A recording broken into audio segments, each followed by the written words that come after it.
प्रश्न नंबर 51, देखिए जो ये सभी प्रश्न हैं सभी प्रीवियस ईयर के प्रश्न हैं। ये 2000 प्रश्न जो हम आपके लेकर आए हैं बहुत इंपॉर्टेंट है, 100% आपके एग्जाम में यहाँ से देखने को जरूर मिलेगा। प्रश्न नंबर 51 पे चलते हैं। चलिए, कबीर के गुरु कौन थे? तो कबीर के गुरु थे रामानंद। प्रश्न नंबर 52, संत कबीर का जन्म कहाँ हुआ था? तो संत कबीर का जन्म हुआ था मगहर में। मगहर पड़ता है आपके वाराणसी में। प्रश्न नंबर 53 है, अद्वैतवाद के सिद्धांत के प्रतिपादक कौन थे? तो शंकराचार्य थे। अद्वैतवाद के सिद्धांत के प्रतिपादक शंकराचार्य थे। प्रश्न नंबर 54 है, गीत गोविंद के रचयिता कौन है? तो जयदेव है, हर बार एग्जाम में पूछा जाता है। बीजक के रचयिता कौन है? तो बीजक के रचयिता कबीर हैं। प्रसिद्ध भक्त कवयित्री मीराबाई के पति का नाम क्या था? तो मीराबाई के पति का नाम था राजकुमार भोजराज। प्रसिद्ध ये हो गया आपके। प्रश्न नंबर 57 है, गुरु नानक का जन्म कहाँ हुआ था? गुरु नानक का जन्म तलवंडी ननकाना में हुआ था 1469 में, 1469 में। प्रश्न नंबर 58 है, वह सूफी संत कौन था जो यह मानता था कि भक्ति संगीत ईश्वर के निकट पहुंचने का मार्ग है? तो उनका नाम है मोइनुद्दीन चिश्ती। प्रश्न नंबर 59 है, भारत में चिश्ती सिलसिले को किसने स्थापित किया? तो भारत में चिश्ती सिलसिले को शेख मोइनुद्दीन चिश्ती ने प्रारंभ किया। प्रश्न नंबर अगर हम बात करें 60 की, तो सूफी सिलसिला मूलतः किस धर्म से संबंधित है?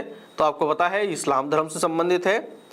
प्रश्न नंबर 61 है, सूफिया कलाम जो एक प्रकार का भक्ति संगीत है विशेषता है किस स्थान की विशेषता है? तो कश्मीर की आप ये एक विशेषता है। ठीक है।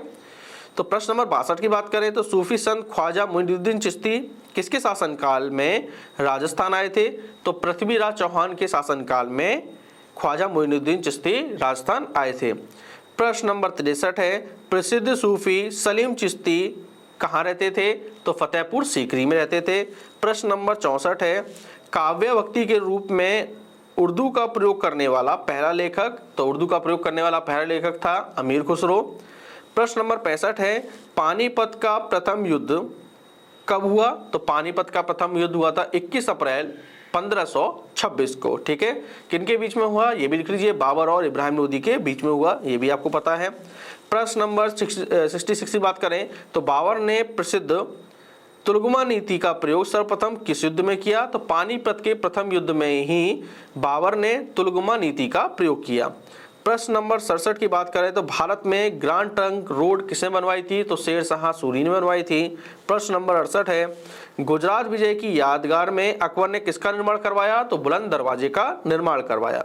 प्रश्न नंबर 69 है, आईने ए अकबरी किसके द्वारा लिखी गई? तो आईने अकबरी लिखी गई थी अबुल फजल के द्वारा। बहुत इंपॉर्टेंट प्रश्न है, कई बार एग्जाम में पूछा भी गया है। प्रश्न नंबर 70 की बात करें तो प्रश्न नंबर 70 है, पानीपत की दूसरी लड़ाई कब हुई? तो पानीपत की दूसरी लड़ाई लिख लीजिए 5 अप्रैल 1526 को। पहली लड़ाई आपको मैंने लिखाई दी है, पहली लड़ाई 21 अप्रैल 1526, ठीक है, और दूसरी लड़ाई 5 अप्रैल 1556 को। किनके बीच में हुई ये भी लिख लीजिए, अकबर व हेमू के बीच में हुई। प्रश्न नंबर 71 की बात करें तो दीन ए इलाही नामक नया धर्म किसके द्वारा शुरू किया गया? तो दीन ए इलाही नामक नया धर्म अकबर के द्वारा शुरू किया गया। प्रश्न नंबर 72 है, मुगल प्रशासन व्यवस्था में मनसबदारी प्रणाली किसने प्रारंभ की? तो मनसबदारी प्रणाली जो शुरू की थी वो अकबर ने शुरू की थी। प्रश्न नंबर 73 है, अपने काल के महान संगीतज्ञ तानसेन किसके दरबार में थे? तो तानसेन अकबर के दरबार में थे, ये भी हमें पता है। प्रश्न नंबर 74 की बात करें तो मुगल काल की राजभाषा क्या थी? तो मुगल काल जब था उस समय तो उनकी राजभाषा फारसी हुआ करती थी। प्रश्न नंबर 75 है, सती प्रथा की भर्त्सना करने वाला मुगल सम्राट कौन था? तो सती प्रथा की भर्त्सना करने वाला मुगल सम्राट अकबर था। प्रश्न नंबर 76 है, किस युद्ध से भारत में मुगल राज की नींव पड़ गई थी? तो पानीपत का जो पहला युद्ध हुआ था बाबर और इब्राहिम लोदी के बीच में 21 अप्रैल 1526 को, तभी से ये नींव पड़ गई थी। हुमायूं नामा किसने लिखी है? तो हुमायूं नामा गुलबदन बेगम ने लिखी है। प्रश्न नंबर हम 79 की बात करें, एक प्रश्न छूट गया है, लिख लीजिए वो भी, 78 हो जाएगा। मुगल चित्रकारी किसके शासनकाल में अपने चरम पर पहुंची या पराकाष्ठा पर पहुंची? तो जहांगीर के समय में। तो अब ये 78 प्रश्न हो चुके हैं। अब 79 लिखिए, कौन अंतिम मुगल सम्राट था? तो बहादुर शाह जफर अंतिम मुगल सम्राट था। तो 79 प्रश्न हमारे कंप्लीट हो गए हैं। प्रश्न नंबर 80 को देखते हैं। प्रश्न नंबर 80 है, अकबर के शासनकाल में भू राजस्व सुधार के लिए कौन उत्तरदायी था? तो टोडरमल उत्तरदायी था। प्रश्न नंबर 81, अकबर द्वारा बनवाए गए उपासना भवन, जिसे हम पूजा गृह भी कह सकते हैं, का क्या नाम है? तो उसका नाम है इबादत खाना। क्लियर है। प्रश्न नंबर 82 की बात करें तो सुप्रसिद्ध संगीतज्ञ तानसेन और बेजू बावरा किसके शासनकाल में थे? तो अभी पता हमने पढ़ा था कि तानसेन और बेजू बावरा आपके अकबर के दरबार में थे। प्रश्न नंबर 83 है, रामचरितमानस के लेखक तुलसीदास किसके शासनकाल से संबंधित हैं? तो तुलसीदास भी अकबर के शासनकाल से संबंधित हैं। प्रश्न नंबर 84 की बात करें तो बाबर मूल रूप से कहाँ का शासक था? तो बाबर मूल रूप से फरगना का शासक था। फरगना आपकी एक जगह पड़ती है उज्बेकिस्तान में। हम बात करें प्रश्न नंबर 85, किस स्थान पर नादिर शाह ने चढ़ाई नहीं की? तो ये तो ऑप्शन से देखना पड़ेगा। ऑप्शन में दिया है लाहौर, करनाल, दिल्ली और कन्नौज। देखिए, नादिर शाह ने लाहौर में, करनाल में और दिल्ली में चढ़ाई की थी, लेकिन कन्नौज पर नहीं की थी। तो इसका आंसर लिख लीजिए कन्नौज। प्रश्न नंबर 86 की बात करें तो राजा बीरबल की उपाधि किसे दी गई थी? तो राजा बीरबल की उपाधि महेश दास को दी गई थी। प्रश्न नंबर 87 है, ग्रांड ट्रंक सड़क जोड़ती है कलकत्ता को अमृतसर से। प्रश्न नंबर 88 है, शेरशाह सूरी का मकबरा कहाँ है? तो शेरशाह सूरी का मकबरा सासाराम बिहार में है। प्रश्न नंबर 89 है, अकबर का राज्याभिषेक कहाँ हुआ था? तो अकबर का राज्याभिषेक कालानौर में हुआ था। प्रश्न नंबर 90 है, गुरु अर्जुन देव किसके समकालीन थे? गुरु अर्जुन देव जहांगीर के समकालीन थे। प्रश्न नंबर 91 है, किस राजपूत वंश ने अकबर के सामने समर्पण नहीं किया? तो आपको पता होना चाहिए सिसोदिया वंश ऐसा था जिसने अकबर के सामने समर्पण नहीं किया था। हम बात करें प्रश्न नंबर 92 की, तो प्रश्न नंबर 92 है, किस मुगल शासक को आलमगीर कहा जाता था?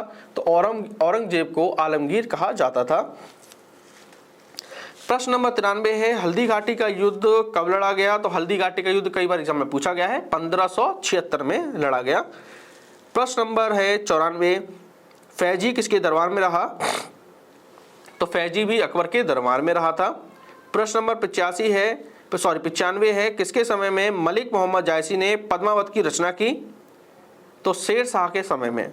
प्रश्न नंबर 96 है, किसने चौसा की लड़ाई में हुमायूं को पराजित किया था? तो शेर शाह सूरी ने पराजित किया था और चौसा की लड़ाई हुई थी 1539 में। प्रश्न नंबर 97 की बात करें तो हुमायूं का मकबरा कहाँ है? तो हुमायूं का मकबरा दिल्ली में है, कई बार प्रश्न पूछा जाता है। प्रश्न नंबर 98, किस मुगल शासक ने 2 बार शासन किया? तो हुमायूं ने 2 बार शासन किया था। ठीक है। प्रश्न नंबर 99 की बात करें, भारत में बीबी का मकबरा कहाँ है? तो बीबी का मकबरा है औरंगाबाद। औरंगाबाद पड़ता है आपके महाराष्ट्र में। हम बात करें आज के प्रश्न नंबर 100 की, और प्रश्न नंबर 100 है, किस युद्ध को जीतने के बाद शेर शाह ने दिल्ली में अफगान सत्ता की स्थापना की? तो बिलग्राम का जो युद्ध था उसे जीतने के बाद शेर शाह ने दिल्ली में अफगान सत्ता की स्थापना की। यानी कि हमने अपने अब तक 300 प्रश्न कंप्लीट कर लिए हैं। मुझे उम्मीद है आपको आज की क्लास पसंद आई होगी। दोस्तों, आपको क्लासेस पसंद आ रही हो तो इस चैनल को सब्सक्राइब जरूर करें। चलिए हम मिलते हैं अपनी अगली क्लास में नए प्रश्नों के साथ। Thank you.